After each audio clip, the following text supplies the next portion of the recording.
Chères internautatrices et chers internautateurs, bonjour amateurs de comics, puisque c'est notre seconde émission estivale spéciale comics avec mes deux compères, donc Zéphiriel, bonjour, et Kétrus, bonjour. Christophe. C'est pas grave.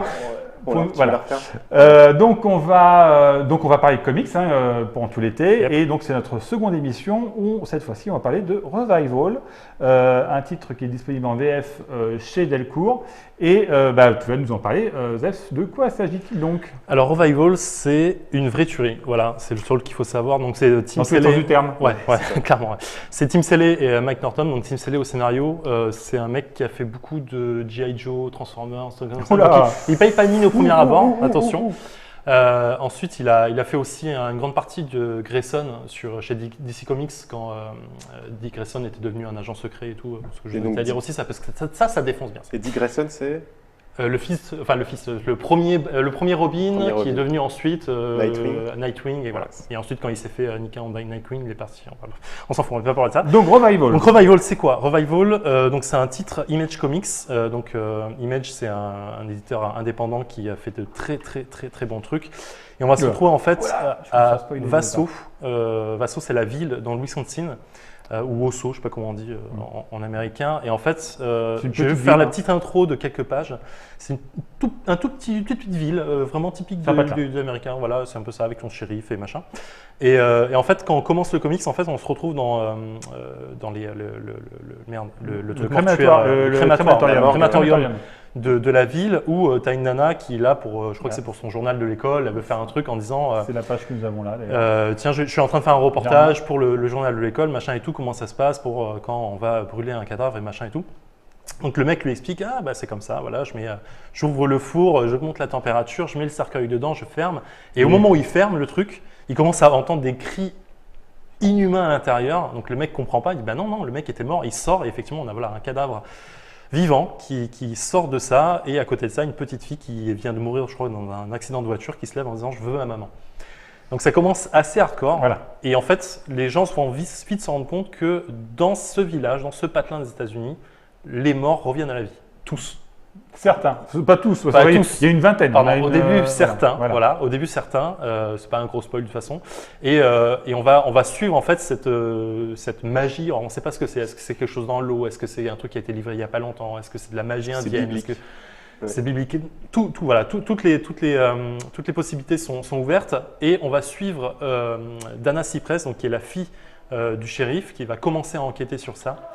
Et au tout début de son enquête, en fait, elle va intervenir sur un petit problème qu'il y a dans une petite ferme aux alentours. Une fois qu'elle va y aller, elle y va avec sa sœur, M. Cypress, et en fait, elle va se rendre compte dans un échauffouré avec la nana qui tient la ferme, que sa sœur est morte elle aussi, mais il y a quelques jours ou quelques semaines. Sans qu'elle-même le sache, soit au courant, et du coup, elle ne sait même pas pourquoi elle est morte, elle ne sait pas quand elle est morte, elle ne sait pas ce qui s'est passé. C'est génial, on va avoir une double, voire triple enquête derrière, avec la sœur, comment elle est morte, ce qui s'est passé avec elle, pourquoi elle devient aussi bizarre, parce qu'elle commence vraiment à être bizarre. Dana Cypress qui va aussi enquêter et essayer de comprendre ce qui se passe dans cette petite ville qui va être mise en quarantaine très rapidement par l'armée, par le gouvernement, avec tout ce que ça implique sociétalement sur la ville. Comment on bloque les gens, comment on met les gens en quarantaine, tout ce qui va se passer en termes journalistiques, c'est-à-dire les gens les médias qui vont être au courant, qui vont commencer à parler les politiques, les religieux, bien sûr. Ouais. Voilà, les religieux qui sont là, les nouvelles religions qui vont naître de ça. Effectivement, et c'est vraiment profond. C'est du lourd, il faut passer du temps dessus. Moi, quand j'ai acheté les trucs, j'ai acheté les 2 gros premiers tomes de luxe pour passer le cap du « ok, je comprends rien » et j'ai lu 3 épisodes et je passe à autre chose. Il faut vraiment s'y attarder. Et c'est assez violent. C'est encore la série est en cours aujourd'hui. Donc elle n'est pas finie. On en a combien de… Je ne saurais pas dire. Je crois qu'il y a le 4e tome de luxe qui est en train de sortir. Donc ça doit être 44-45 numéros de luxe. Donc on doit être, je pense, aux 50 ou quelque chose comme ça en épisode. Et on ne sait pas où on va. Sachant qu'en VF, on est au 7e tome qui est sorti, sachant qu'un tome… c'est environ 6 numéros, 6 7 numéros. Donc on n'est pas loin non plus de la version de luxe. Non, je pense que Delcourt doit être à 6 mois de retard, 6 mois, 8 mois de retard maxi sur la traduction. Tu vois, tu dis qu'il faut s'accrocher. Moi, je trouve que justement, c'est pas trop dur. Déjà, c'est une des intros les mieux foutues qui existent. C'est vraiment l'intro. Tu lis 4 pages, tu fais OK, je veux continuer. Et après, en fait, dans l'histoire, en fait, moi j'ai lu que le début, donc je peux pas juger de la suite et de l'intégralité. Mais en tout cas, sur certaines pages, on va te mettre un petit indice, puis qu'on va te laisser oublier. Et en fait, tu as envie d'avancer pour dire OK, je vais revenir sur ce fait. Genre, il y a un petit garçon qui croise une espèce d'être, je sais pas, extraterrestre ou fantastique. Et tu te dis, mais qu'est-ce qui se passe? Et puis après, tu te retrouves encore avec l'adjointe qui va voir une grand-mère qui a les dents qui poussent en continu. Enfin, qui repousse après son Qui repousse, ouais, c'est ça. C'est ça, parce que non seulement ils revivent, mais en plus, manifestement, ils sont à peu près immortels. En tout cas, on sait pas. C'est plus compliqué. C'est plus génial. C'est plus compliqué que ça en a l'air. Mais en fait, c'est pour ça que je dis qu'il faut s'accrocher. À la différence de beaucoup de séries Image, effectivement, ça tape fort dès le début. C'est pas un truc qui va te faire traîner en longueur sur 4 ou 5 épisodes pour essayer de te faire poser beaucoup de questions sans t'amener de réponses. Là, on te tape fort, mais on t'ouvre la boîte de Pandore direct. Tu comprends pas du tout ce qui vient de se passer. Et le fait est qu'on va pas que suivre Dana Cypress dans son enquête, on va pas suivre que sa sœur, on va suivre tous les habitants de la ville. Et il y a énormément de protagonistes qui vont intervenir. Il y a le mec ancien confédéré, mais voilà, raciste de première, qui fait ses trucs dans son coin, qui est en train d'armer la moitié des gens. Armes, tout ça. T'as plein de trucs du genre. Et du coup, ça devient complexe à suivre. Et puis à un moment, on va devoir sortir de ce petit village pour aller voir ce qui se passe ailleurs et comprendre que ça implique d'autres strates de la société et ainsi de suite. Et en fait, ça devient de plus en plus lourd en termes de lecture.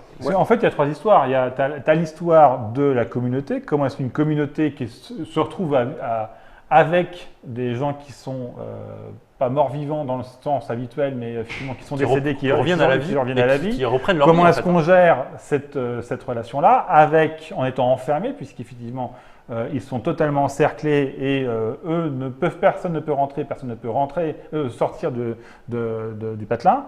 Tu as aussi le rapport on va dire, des personnages principaux, de l'héroïne principale avec sa sœur, l'enquête, etc.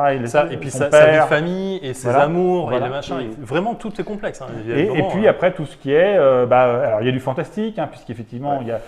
et puis, il y a des petites histoires qui ont lieu quelque part. On voit aussi certaines personnes comment est-ce qu'ils réagissent eux-mêmes personnellement. Et là, tu as des petites historiettes où ils arrivent, ils partent, ils meurent. Même ces petites histoires, en fait, elles sont assez bien amenées et les personnages sont assez bien construits en amont pour pas te donner l'impression d'un juste déclencheur, en fait. C'est pas juste la secrétaire qui vient de faire une connerie et qui « Ah mince, j'ai fait une connerie, j'ai ouvert la porte du prisonnier, et machin. » Non, c'est autre chose. Elle a fait ça parce qu'il y avait une raison et on va expliquer en amont ce qui vient de se passer et après ça, on va la revoir, on va comprendre pourquoi elle a fait ça aussi. Et voilà, tous les personnages sont très très bien développés. Et c'est pour ça que je pense que la série prend un temps fou et le moindre détail, le brûlé du début a une importance particulière dans la suite de l'histoire, on ne l'a pas oublié, c'est affolant. Et vraiment, Revival, c'est une de mes séries chouchou depuis très longtemps. Et je conseille très très très très fortement. Si on aime les trucs un peu forts, un peu politisés, un peu fantastiques, ça part. Moi, ça m'a fait penser à Fargo un peu, tu vois. Dans le lieu en fait, tu vois, ce petit village un peu reculé, tu vois, dans la neige, l'Amérique profonde et les petites histoires, mais mêlées à une grande histoire aussi. Là, tu as des espèces de zombies entre guillemets. Mais c'est sympa, quoi. Ça met une ambiance tout de suite, quoi, je trouve. Alors, par contre, il faut bien dire, c'est que… alors, moi, j'ai pas vu une once d'humour. C'est très pesant. C'est quand même très pesant. Moi, il y a des petites pépites d'humour de temps en temps. C'est juste des petites piques, en fait. C'est hyper ironique. Dans certains dialogues, mais le fond est très noir. Les situations sont très noires. Toute la situation, les situations et même le rythme tel qu'il est imposé par l'auteur, au lecteur, il est quand même très, très pesant. Oui, c'est quelque chose qui est… mais je trouve… C'est lourdingue quand même. Mais de temps en temps, il désamorce. En fait. Tu as aussi cette petite vie du petit village avec les petites blagues sur le poids de la nana. Enfin, elle fait une blague sur elle-même au tout début parce qu'elle a pris trop de poids et elle continue à manger des donuts en bon policier. Tu as plein de petits trucs comme ça en fait, mais c'est vraiment ponctuel. Il y a l'ambiance pesante. du petit village en plein hiver, perdu dans la forêt. Enfin, ça vraiment que ça, quoi. Mais je trouve que justement, moi, je trouve que ça fonctionne. Les deux, trois petites pointes d'humour mais vraiment acerbe, tu vois, l'humour noir, quoi. Je trouve que ça marche bien, quoi. En tout cas, moi, ça m'a fait rire, peut-être parce que justement, ça contraste avec toute cette ambiance un peu pesante. Ouais, un peu soupape. Un peu soupape.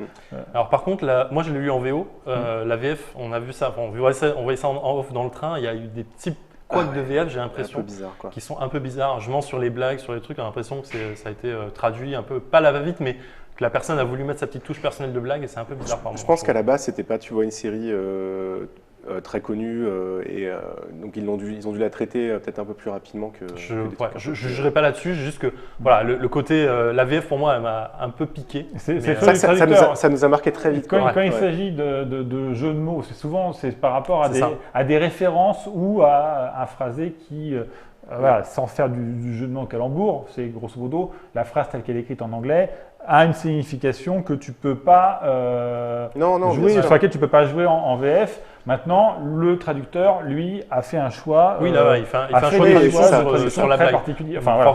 Parfois, c'est un peu, mais il y a certaines phrases que tu as préférées en VF une phrase. Ouais, la blague sur les donuts et sur préféré la version VF, je trouvais ça plus drôle. Ouais. Par contre, il y en a d'autres, c'était moins réussi. Donc. Mais bon. Mais après, c'est un détail. La VF se vaut, je pense, largement. De toute façon, c'est le récit. Voilà, là, ça change rien au récit par lui-même et à toute la complexité des relations de ces communautés, des personnages, etc. On est par contre graphiquement sur du classique. C'est très classique. Ouais, ça gêne pas l'histoire. Voilà, ça gêne pas l'histoire, ça dessert pas l'histoire. Ça la sert très simplement. Parfois il y a des petits problèmes de proportion, j'ai envie de dire, mais c'est pas très grave non plus. Ouais, c'est ça, c'est pas.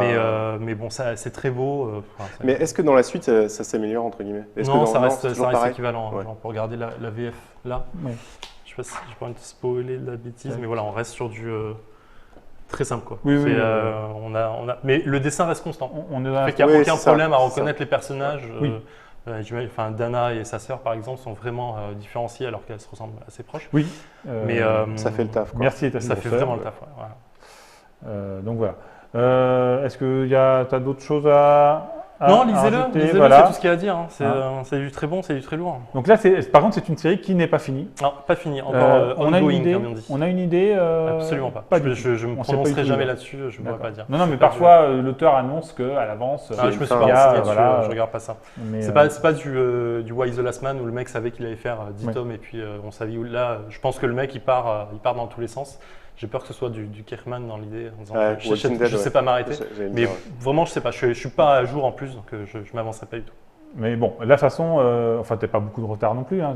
Tu disais que tu avais à peu près si, je dois avoir un an et demi de retard sur une série qui a commencé il y a combien de temps j'ai pas la date. Tiens, vas-y, regarde. Tac.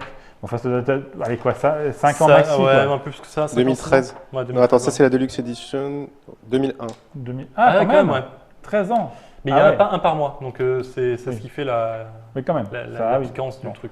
Écoute, en même temps, 13 ans, faire l'équivalent de 8 versions françaises en 13 ans, c'est pas non plus la mort.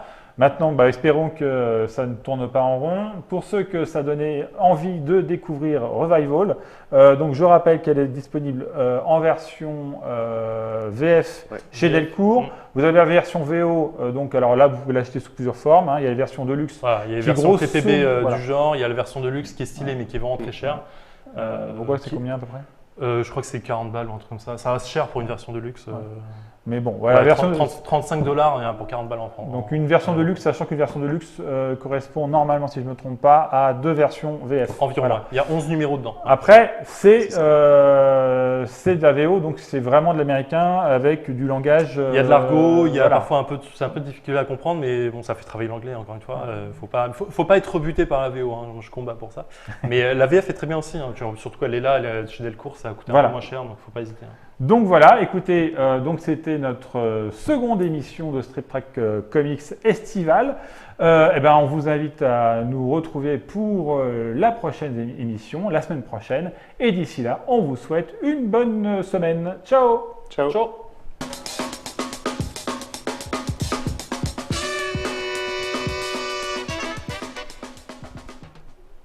2001, 13 ans. Oui, bon, 13 ans, 17 ans, on n'a pas dit en quelle année. 2001, ça fait 13 ans.